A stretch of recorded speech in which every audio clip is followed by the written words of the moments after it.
Welcome to Sailing Truckers. My name is Sahir, and if this is your first time here, remember to subscribe and click on the bell so you don't miss any episode. Today I'm gonna talk about something that not a lot of truckers want to talk about, because it's just give us bad reputation. But unfortunately, it's true, and I have a first-hand account of it, and it's serial killers in trucking. The real thing. No kidding. Stay tuned.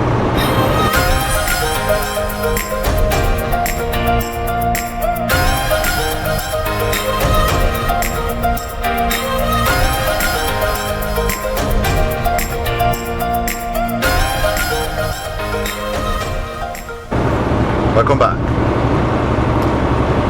Today I want to talk about serial killers in trucking. And let's start by saying that I have a background in criminology. So I kind of heard of this when I was going to school. And if you think about it, it makes a lot of sense. I mean, today is kind of hard because there's signs all over the road about he's jacking, like no, not to do that, and I wouldn't do it anyway. Imagine driving in the middle of the highway and stopping the truck just to pick somebody up. It's kind of dangerous. So I don't think it happens anymore that much, but it used to happen that people will hitch a ride with the trucker, and what happens is that if you're a serial killer, let's say, well, trucking is for you, because it's really easy to pick up somebody, kill them, and then drop them, 200 miles away. Nobody will find out. Stop the truck, open the door, boom, drop the body, and get going. Nobody will find out. And in BC, in Canada, in British Columbia, northern BC, there is a highway. It's called the Highway of Tears. Why? Because there is so many Native American women have been disappeared there. Because unfortunately, from where the town is to where they have to work to where they live in the reservation is a long distance, and many of them don't have cars, so they hitchhike. And in my opinion, they're taking the chances, and it's still happening. They're still doing it because there's so many women disappear. It's called the Highway of Tears for that reason. And probably that's, I'm not saying necessarily a trucker, but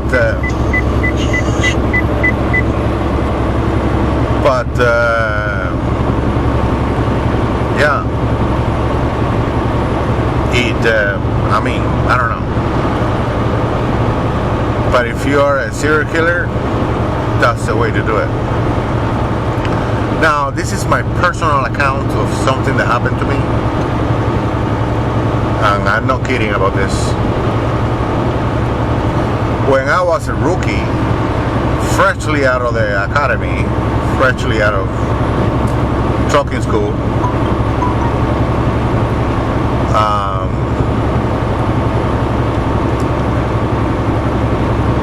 I started working for this Wall company. It was called Wall, I think. East Indian company. They were running the company out of their basement and the house. Crappy company, very crappy. And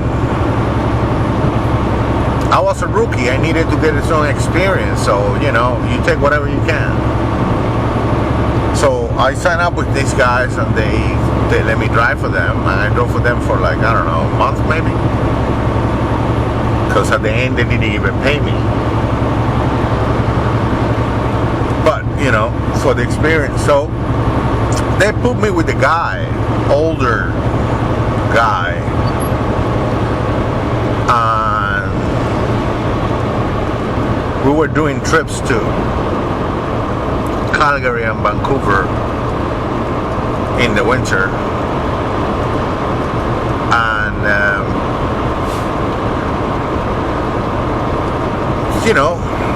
you're sitting next to the guy and you guys talk and stuff like that, and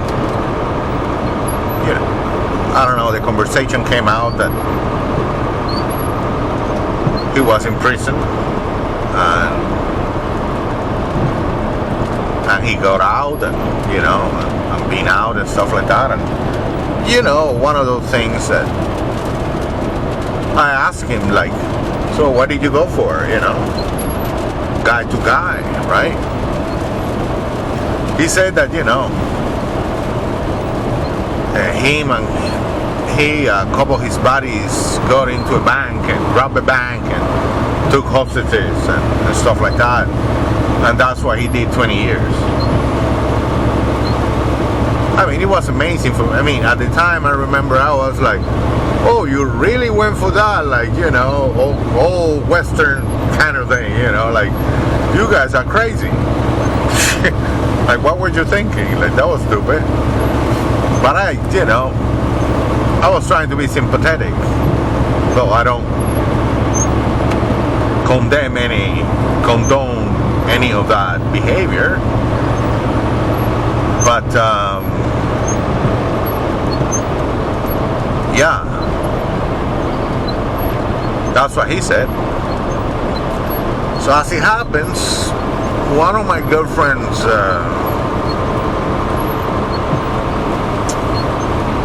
friend, he is a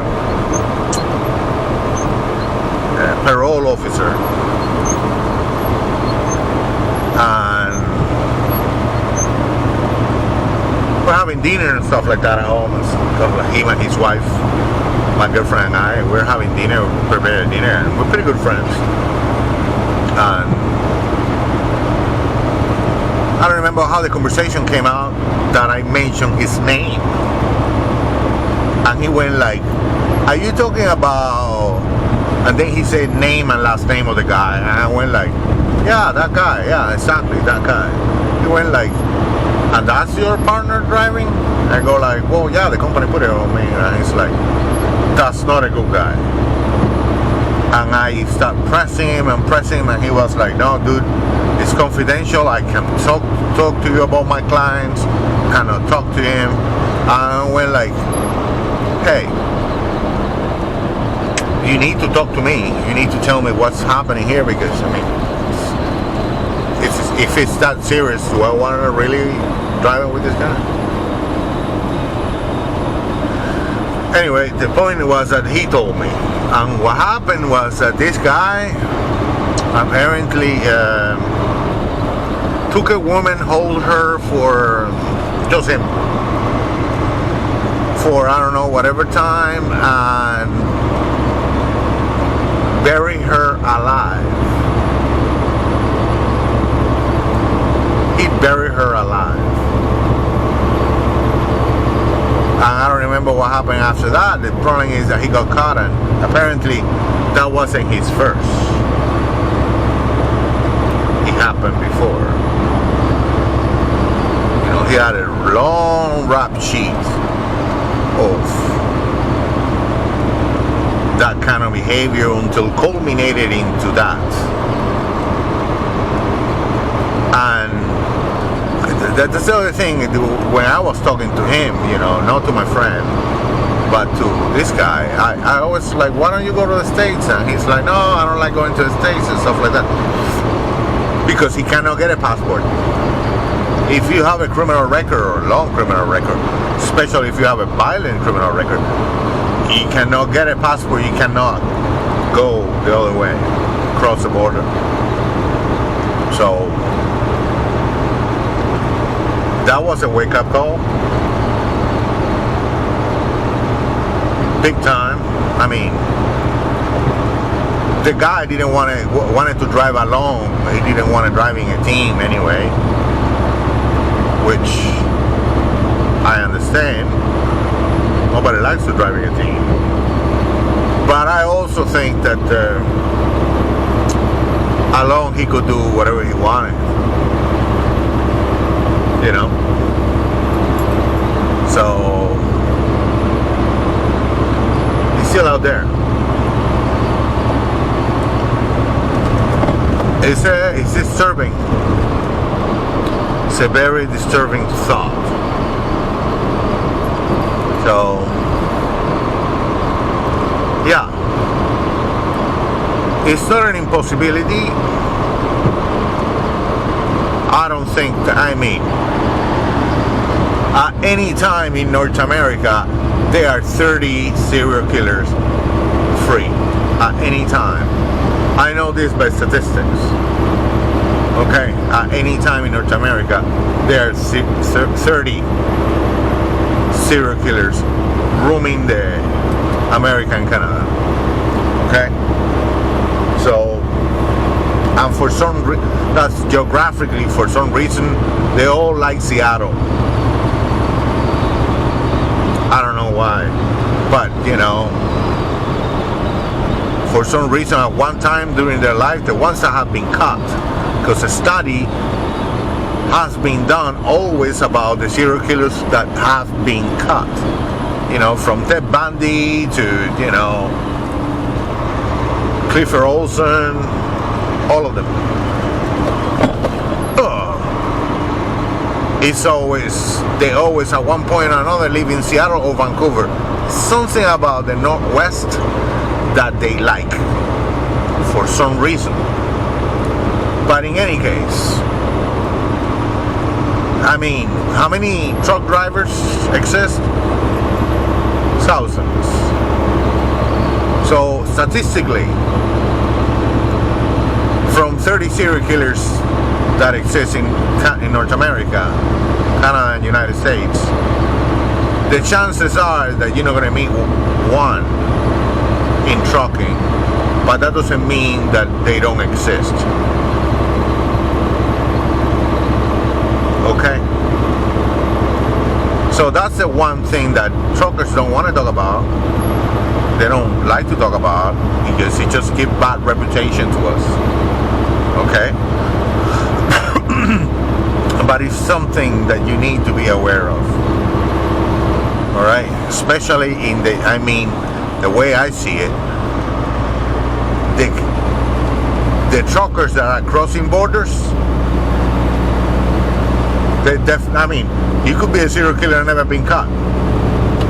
But, you know, if you haven't, if you cross the border, at least you're not going to have a criminal record. That's for sure. Either way. Either way. Americans crossing into Canada or Canadian crossing into America. Either way, you don't have a criminal record. Can't have it for you to cross borders. So, you know, at least those are, but then again, you know, like I say, it's not an impossibility. Something to be aware of, and something that unfortunately it happens. So anyway, that's all I wanted to talk about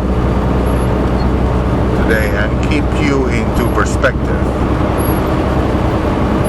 Not everybody's a nice guy, even if they're smiling and everything. Okay?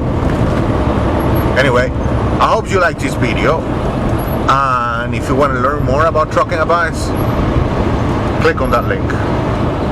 And don't forget to like us on Facebook and Twitter. In the meantime, we keep on trucking. Bye-bye.